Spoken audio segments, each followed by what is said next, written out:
Hey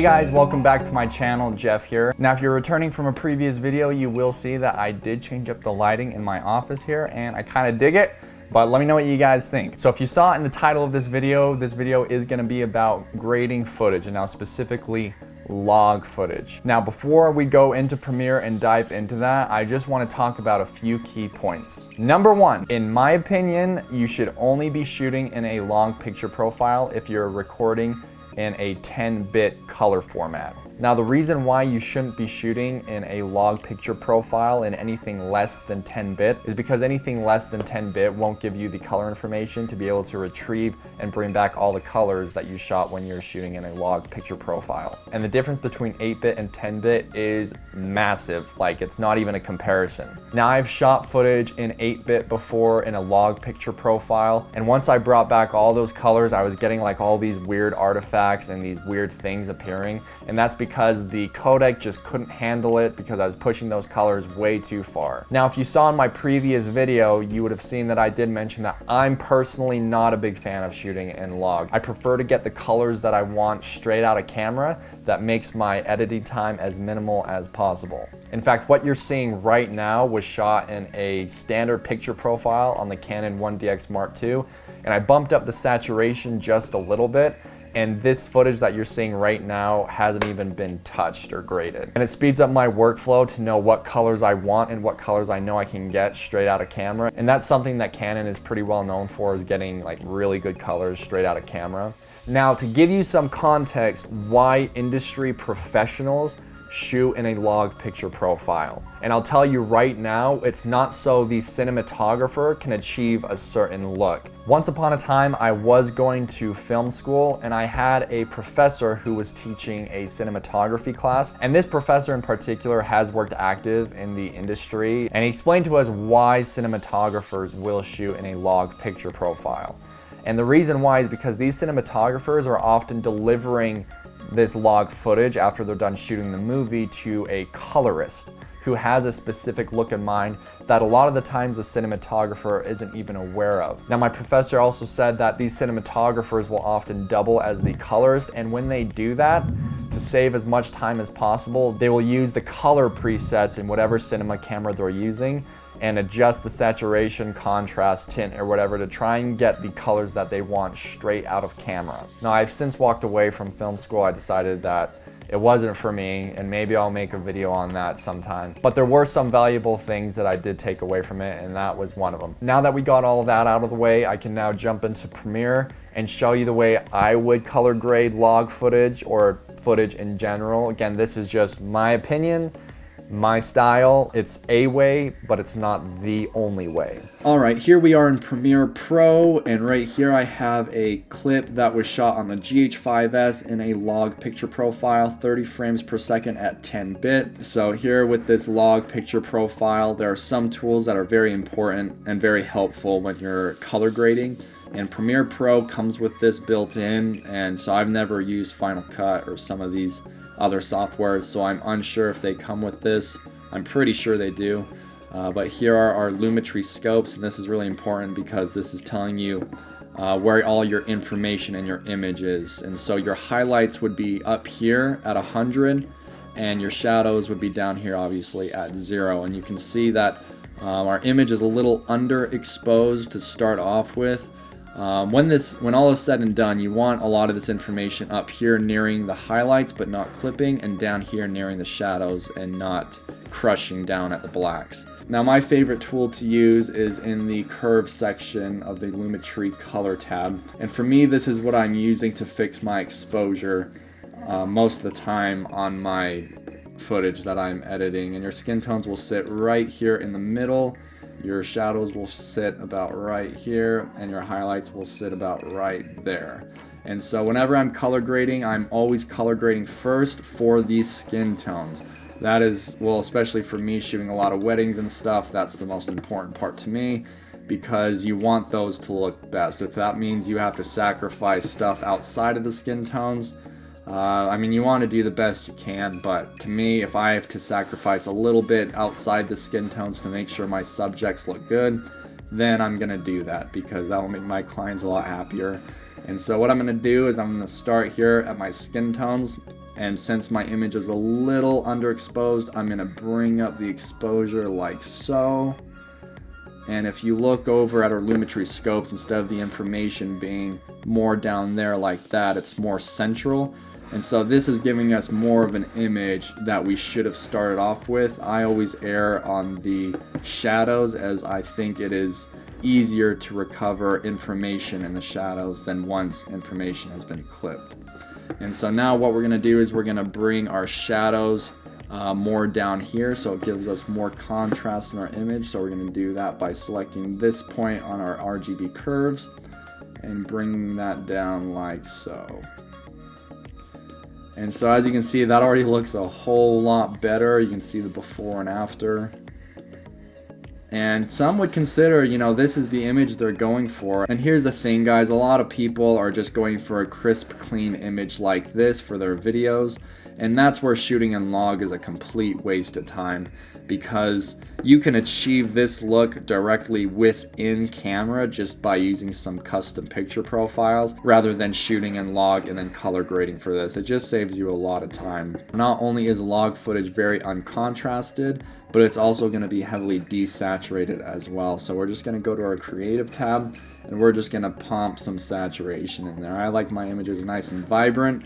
You can see it made our greens look a lot more lush and stuff, but I don't know if you've noticed like I have, but we do have a bit of a problem. That's because putting that much saturation, while it did our greens pretty well, it did some injustice to our skin tones. You can see my skin looks pretty orange and Oompa Loompa-ish. And that's not what we like. But the thing is if we take away that saturation, we lose that lush green in our leaves back there. So we're going to keep it up here. And then here's the cool trick you can do. We're going to go back to our curves tab, and we're going to select the colors within my skin. It doesn't matter what ethnicity your subject is. The skin tones are going to sit somewhere right in here in your yellows, oranges, and reds. So we're just going to select those right there. And I find that Caucasian, it's usually in this color right here. And so you can see if I boost that up, it totally just destroys the color in my skin. And it doesn't matter what codec or bitrate you're shooting in, your information is going to just completely break the codec if you do something like this.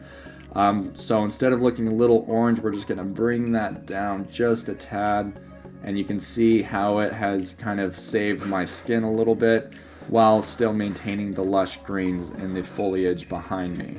Alright, so before and after.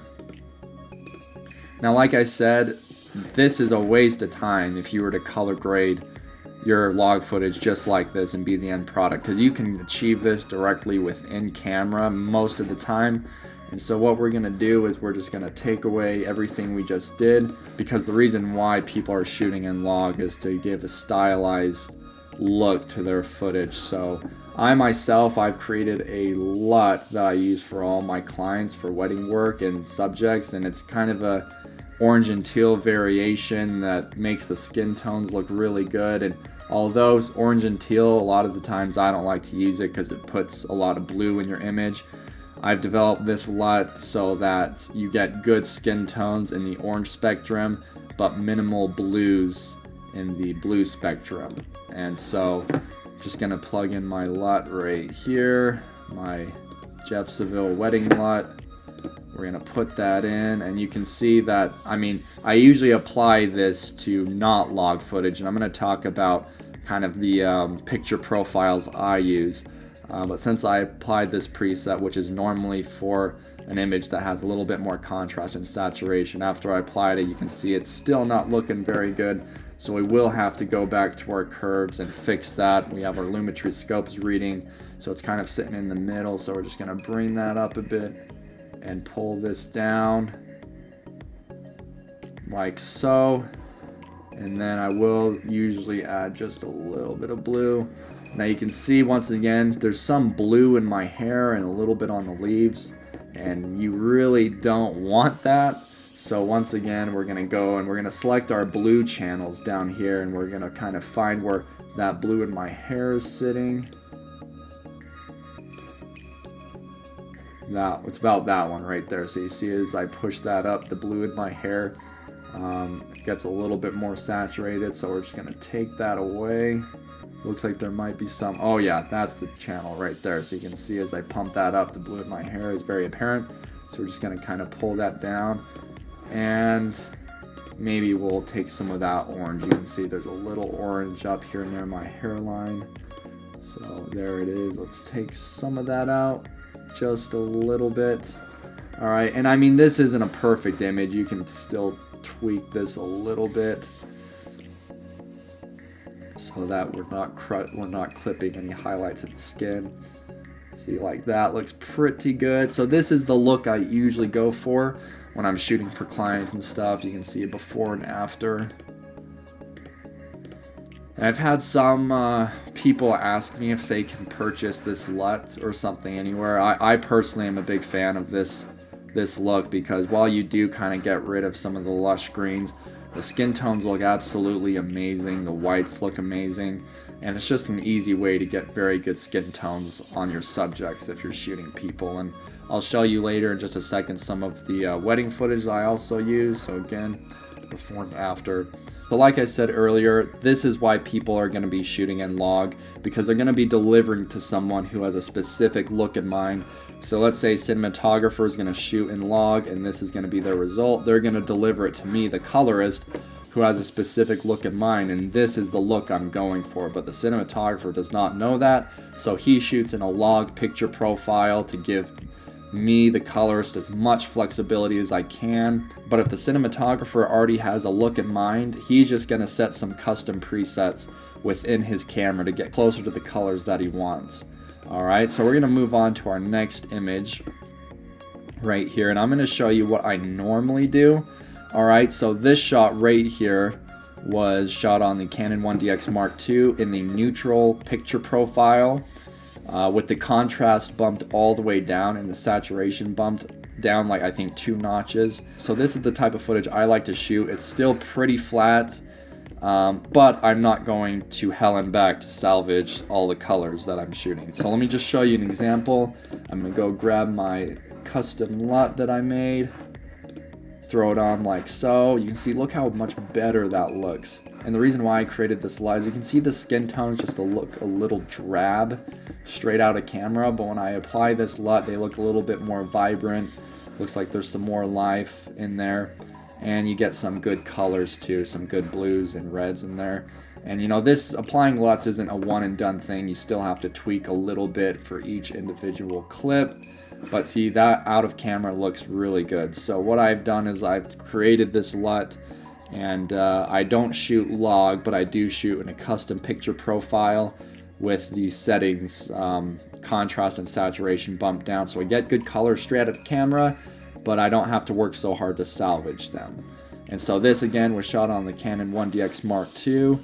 Now this shot right here was shot on the GH5S, and I'll show you again applying my custom LUT to that so you can see what that does. I'm just showing you this so you can see that this LUT is pretty similar on both the 1DX Mark II and the GH5S, because those are one of the most popular cameras in the prosumer industry right now, along there with the Sony cameras. So I'm going to apply that LUT right there. So you can see that's a little too warm depending on what your Kelvin is set at, but that's easily salvageable in Premiere Pro just by bringing down the temperature. You can see that looks pretty amazing. So and again, this picture profile on the GH5S, this was in the natural picture profile with the contrast bumped down all the way down to -5 and the saturation bumped down to -2. So again, the before and after. So thanks so much for watching. I hope you got something out of this. The reason why I made this video is because somebody on my previous video left a comment asking for what software I use and stuff. So I thought I'd make a video of it, and I do try to be pretty responsive to the comments and stuff I get. So if you have any questions, leave them down in the comments and I will try and use the experience that I do have to answer them to the best of my ability. Can't promise that I can answer them, but I'll do my best.